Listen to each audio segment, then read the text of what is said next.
दोस्तों नमस्कार। The fact monster YouTube channel में आपका स्वागत है। इस चैनल पर हम आपको दुनिया के नए नए रोचक तथ्यों की जानकारी देते हैं। इस वीडियो में हम आपको चंद्रगुप्त मौर्य के बारे में रोचक बातें बताने जा रहे हैं जो शायद आपने नहीं सुनी होंगी। तो आइए जानते हैं। मौर्य साम्राज्य के संस्थापक चंद्रगुप्त मौर्य का जन्म 345 ईसा पूर्व में हुआ था। चंद्रगुप्त मौर्य और उनके मंत्री चाणक्य ने मिलकर मौर्य साम्राज्य की स्थापना 320 ईसा पूर्व में किया था। यह साम्राज्य पूर्व में मगध राज्य में गंगा नदी के मैदानों बिहार एवं बंगाल से शुरू हुआ था। मौर्य साम्राज्य 321 ईसा पूर्व से 185 ईसा पूर्व प्राचीन भारत का एक शक्तिशाली साम्राज्य था। मौर्य वंश ने 137 वर्ष भारत में राज्य किया था। पाटलिपुत्र पर अधिकार करने के बाद चंद्रगुप्त ने 321 ईसा पूर्व में धनानंद को मारकर मौर्य साम्राज्य की स्थापना की।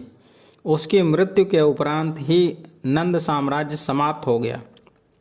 चंद्रगुप्त मौर्य और सिकंदर का युद्ध 303 ईसा पूर्व में हुआ था।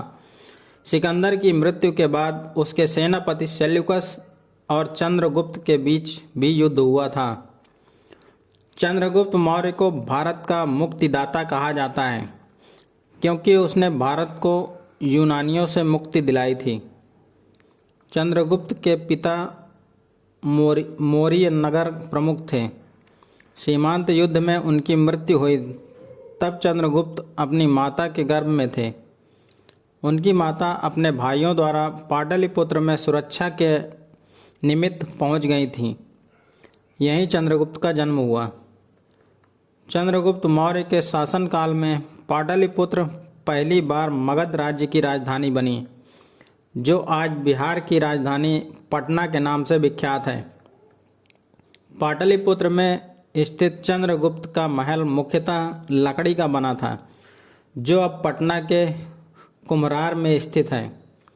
यहीं से 80 स्तंभों वाला मौर्यकालीन स्थापत्य के अवशेष मिले हैं।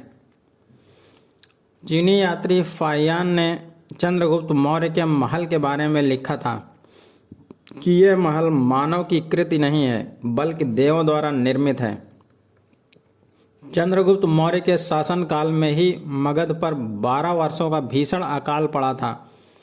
मौर्य प्रशासन केंद्रीकृत था, जिसमें करों का बोझ अधिक एवं प्रशासन तंत्र कठोर था। चंद्रगुप्त मौर्य के 2 पुत्र थे। पत्नी दुर्धरा के बेटे बिंदुसार तथा दूसरी पत्नी हेलेना के बेटे जस्टिन थे। चंद्रगुप्त मौर्य अपना राज्य अपने पुत्र बिंदुसार को सौंपने के बाद 300 ईसा पूर्व के आसपास चंद्रगिरी पहाड़ी श्रवणबेलगोला चले गए। वहां उन्होंने जैन आचार्य भद्रबाहु से दीक्षा ली और संथारा पूर्वक समाधि मरण अंगीकार किया। दोस्तों, वीडियो देखने के लिए आप सभी का धन्यवाद। आज की जानकारी कैसी लगी आप हमें कमेंट करके बता सकते हैं। इसी तरह हम आपको रेगुलर नई नई जानकारी से अवगत कराते रहेंगे, अतः आप हमारे चैनल को लाइक और सब्सक्राइब करना ना भूलें। धन्यवाद। जय हिंद।